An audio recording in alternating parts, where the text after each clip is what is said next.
Di Mesir, piktogram mulai digunakan sedikit lebih kemudian dibanding di Sumeria. Piktogram sudah lazim pada waktu Mesir menjadi sebuah kekaisaran. Pada palit Narmer, tepat di sebelah kanan kepala Raja Narmer, terdapat piktogram untuk ikan madu lelang. Itu adalah nama Narmer yang ditulis di atas gambarnya.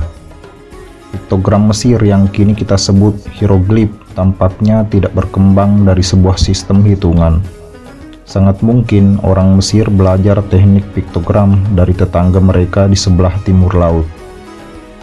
Tetapi, berbeda dengan tanda-tanda kuneiform Sumeria yang tidak lagi serupa dengan piktogram aslinya, hieroglif Mesir mempertahankan bentuknya yang dapat dikenali selama kurun waktu yang panjang.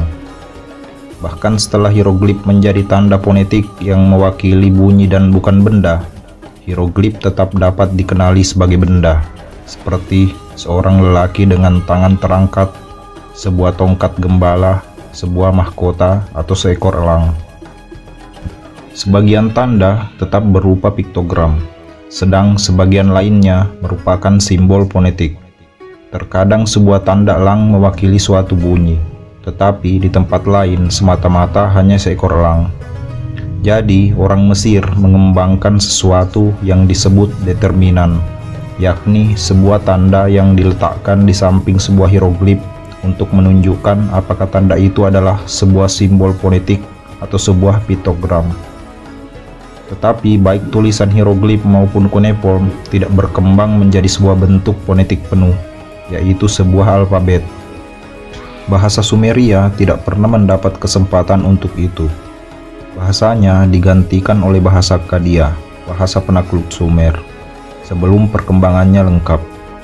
Di pihak lain, tulisan hieroglif bertahan selama ribuan tahun tanpa kehilangan sifatnya sebagai gambar. Ini mungkin dapat terjadi berkat sikap orang Mesir terhadap tulisan. Untuk orang Mesir, tulisan menghasilkan ketidakmatian atau kekekalan. Tulisan merupakan sebuah bentuk magis, di mana garis-garis itu sendiri mengandung kehidupan dan kekuatan. Beberapa hieroglif terlalu besar kekuatannya untuk dipahat di suatu tempat magis, dan hanya dapat ditulis di suatu tempat yang kurang kekuatannya, agar tidak mendatangkan daya-daya yang tidak dikehendaki. Nama seorang raja yang dipahat dengan huruf hieroglif pada sebuah monumen atau patung memberinya kehadiran yang tetap bertahan setelah ia wafat. Merusak nama seorang raja yang dipahat adalah membunuhnya selama-lamanya. Orang Sumeria yang berwatak lebih praktis tidak memiliki tujuan semacam itu dalam tulisan mereka.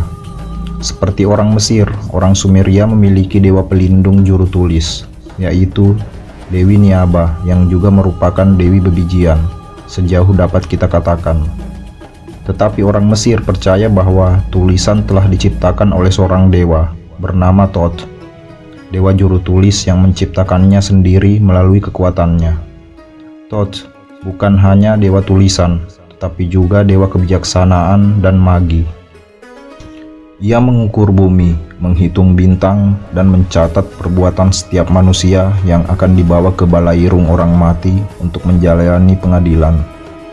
Bila ia menghitung bebijian, tiada kekeliruan yang ia lakukan. Sikap terhadap tulisan tersebut melestarikan bentuk hieroglif sebagai gambar, karena gambar itu sendiri dipercayai memiliki kekuasaan sedemikian itu. Sesungguhnya jauh dari bersifat fonetik, hieroglif dirancang agar tak dapat diurai sandinya jika seorang tidak memiliki kunci untuk maknanya. Para imam Mesir yang menjadi penjaga informasi itu menjaga dengan baik batas-batas pengetahuan mereka guna mengamankan agar alat itu tetap di tangan mereka. Sejak saat itu, penguasaan tulisan dan bacaan merupakan suatu esensi kekuasaan. Pada kenyataannya, hieroglif sedemikian jauh dari intuitif, sehingga kemampuan membacanya mulai pudar, bahkan ketika Mesir masih merupakan sebuah bangsa.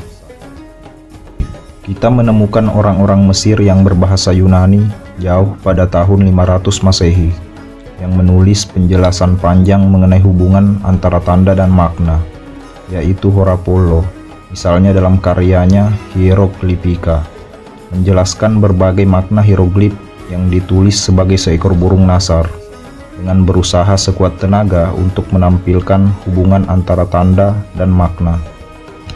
Begitu pengetahuan tentang hieroglif lenyap sepenuhnya, tulisan orang Mesir tetap gelap sampai sekelompok tentara Napoleon ketika menggali pondasi untuk sebuah benteng yang Napoleon ingin membangunnya di Delta Nil, menemukan sebuah lempeng batu basalt seberat 200 kg dengan inskripsi yang sama yang ditulis dalam hieroglif dengan tulisan Mesir lebih mudah dan juga dalam bahasa Yunani.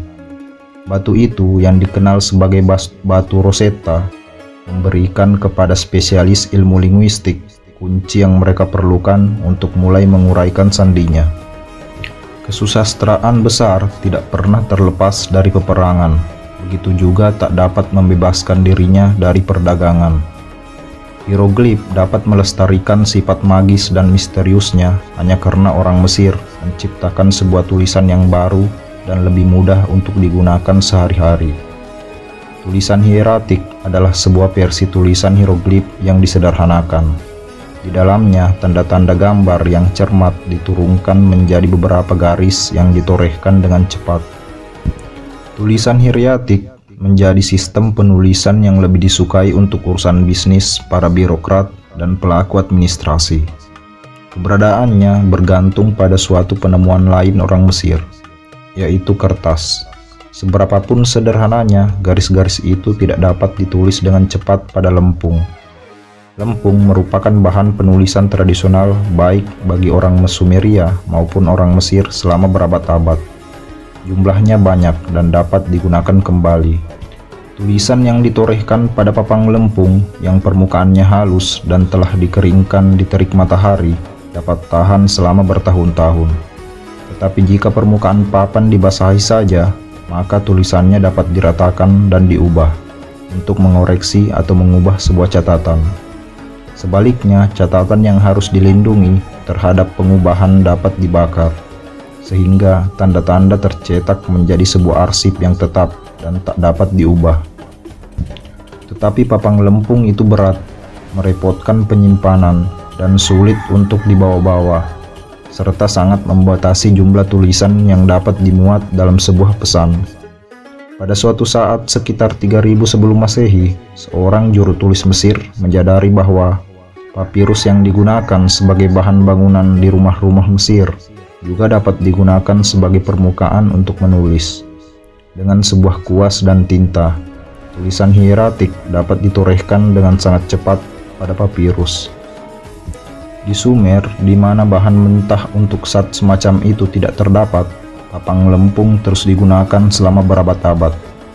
1500 tahun sesudahnya, ketika Musa memimpin orang-orang Semit keturunan Abraham sang pengembara keluar dari Mesir ke padang kering Timur Tengah, Allah memahat perintah-perintahnya pada papan batu, bukan kertas.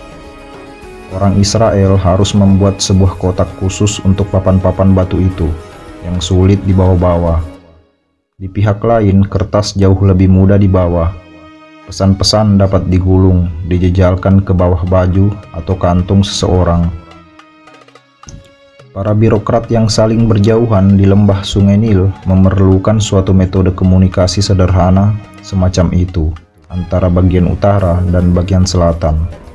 Seorang utusan yang bepergian melalui Nil dengan membawa papan-papan lempung seberat 20 kg tentu saja merasakan kerepotannya. Orang Mesir menyambut teknologi yang baru dan efisien itu. Hieroglif masih terus dipahat pada dinding batu makam, monumen, dan patung. Tetapi surat, tuntutan, perintah, serta ancaman ditulis pada papirus yang luruh jika basah, pecah jika menua, dan lebur menjadi tumpukan debu tak lama sesudahnya. Tidaklah banyak yang kita ketahui mengenai kehidupan sehari-hari para faraoh dan pegawai-pegawainya setelah papirus ditemukan. Kesedihan dan pesan-pesan mendesak mereka hilang.